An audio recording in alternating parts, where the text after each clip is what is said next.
So I'd like to move on to the next topic, and this implies for both coasts as well. And it's the return of Fastpass, and really what could Fastpass look like, either for one or the other, or for both coasts. And I know you and I, and even Vaskai and Rudio, we all had conversations about this on Twitter and on our YouTube channels. But what is your overall concept of how you would see Fastpass coming back? Either is it going to be different in the resorts? Is it all going to be the same? What's your take on it? Well, I definitely think it's not going to be free anymore. I think that those days are over. Disneyland Paris has recently rolled out, I think, some sort of you pay per ride, for these Fastpass, for this priority, service. I think that's the future of Fastpass. I think it's going to be some sort of paid service. Now that could be, you pay for it monthly, or that could be maybe it's included into the more expensive annual passes or membership programs for the resort. Whatever it is, you're going to pay for Fastpass at this point. It's not going to be free anymore. Those days are over. I hate to disappoint people, but that's the reality. So it's going to be a paid service. And I think that that's pretty much the future of it. And it'll be probably, to be honest with you, I don't even know if they're going to have the little paper tickets anymore. I wouldn't be surprised if, it's all digital. It's all on your phone, and it's all just, completely on your phone. So digital and paid, I think, is the future for Fastpass. Yeah, I definitely agree. And I think it would be a dream for all of us to say, oh yeah, Fastpass is going to return the way it was, and it be free. That's not a dream. That's going to be a fantasy, because it's like it's done. We're at the point where Disney is never really going to hand out something complimentary.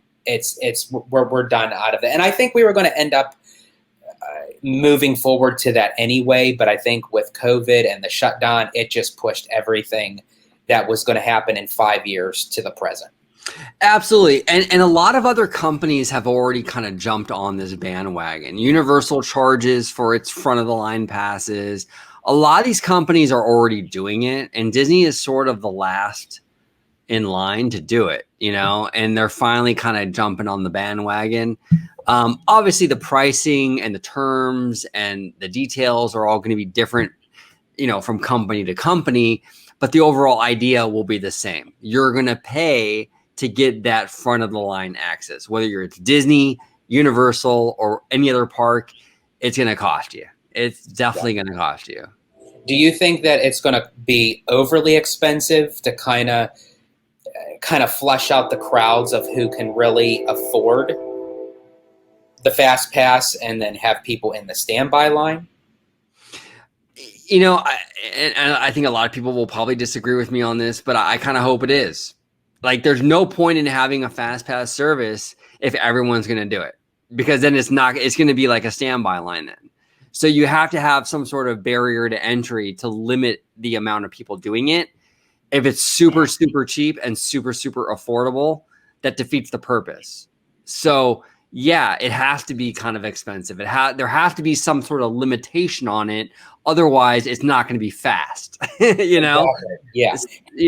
And that's the one theory. And then there's also the other theory that would adopt Disneyland's Paris way of doing it, is depending on the attraction, that would depict of what the price is for the Fast Pass. So if you have something like, I would hate for someone to pay the amount that they would get on for Flight of Passage to ride the teacups.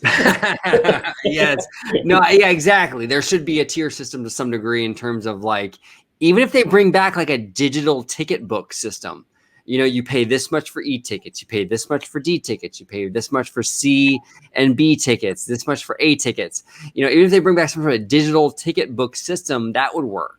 But yes, I agree. There has to be a tiered thing, because I'm not going to pay the same amount for Indiana Jones Adventure or Rise of the Resistance that I'm going to pay for Dumbo. That's ridiculous, And really, even, like, I'll be honest with you, and I might be completely different than a lot of annual pass holders, but, like, as a frequent visitor to Disneyland, as a legacy pass holder. Yes. Yeah. You gotta put legacy in front of it. You have to. Legacy pass holder. I went to the parks because I love being at the parks. I didn't go so I can hit some sort of ride quota. And it's different because I was a pass holder. It's different than when you're paying, as a vacationer, But for me, Fastpass was never a big part of my equation. Like, I'm fine hitting 2 rides or 3 rides a trip. I'm fine with getting there at 8 in the morning and leaving at 2:30 in the afternoon, as a pass holder. So I don't even know, like, this doesn't really super affect me. Like, if I'm with somebody that has never been on Indiana Jones, never been on Rise of the Resistance, then yes, we'll pay for those fast passes to make sure that the people in my party that's never been on those cool attractions can experience them. But for me personally, it's like, I'm not going to sit here and dish out a huge amount of money for fast passes for attractions I've been on a million times, Mm-hmm.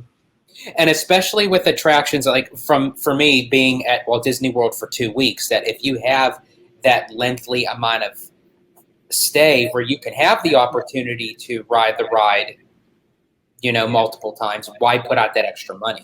Right, exactly. And like, for example, like going to Animal Kingdom, starting out the day, it was Flight of Passage was 145 minutes. So we didn't even get to ride it that day. So that would be a ride that I would be interested in paying for the Fast Pass. The rest of the rides, we were on Expedition Everest 3 times within 15 minutes. So why pay for a Fast Pass when you can get on it 3 times in 15 minutes? Right, exactly. For the day. Exactly. So I think a lot of the fear, like with fans of like, oh, they're charging for fast passes. I think a lot of it's unwarranted. I mean, I think that, like, really realistically, you don't need to do a fast pass for every single attraction. Okay, there's only like 2 or 3 like marquee attractions that are going to be massive waits that you'll probably have to do it for. And if you're a frequent visitor to the parks, you can skip it too. Like, I've been on Rise of the Resistance now 2 times. If I go to the park and I don't get on it, it's fine. Like, it's not the end of the world. That's how I was too. We went to Hollywood Studios 3 times during our trip. And in my head, I thought, well, let's try to get Rise of the Resistance for all 3 days. We got it 2 out of the 3. And on that 3rd day, I was like, I'm not even going to try for it. We're good. Let's go do something else. Like, let's do an extra ride on Tower of Terror or Rock and Roller Coaster or something. Right. Exactly.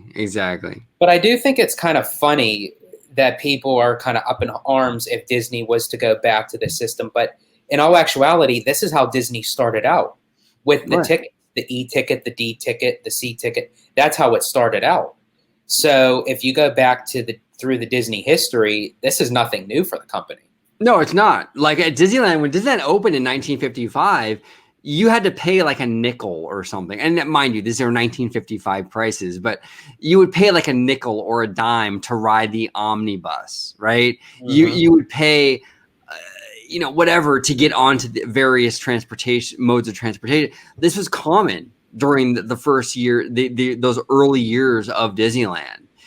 So we've kind of come in a weird way full circle. It's kind of funny. Yeah, it really has, and I never thought I'd see the day that those tickets would come back, but I think they're going to be coming. Yeah, so we just have to look out for it.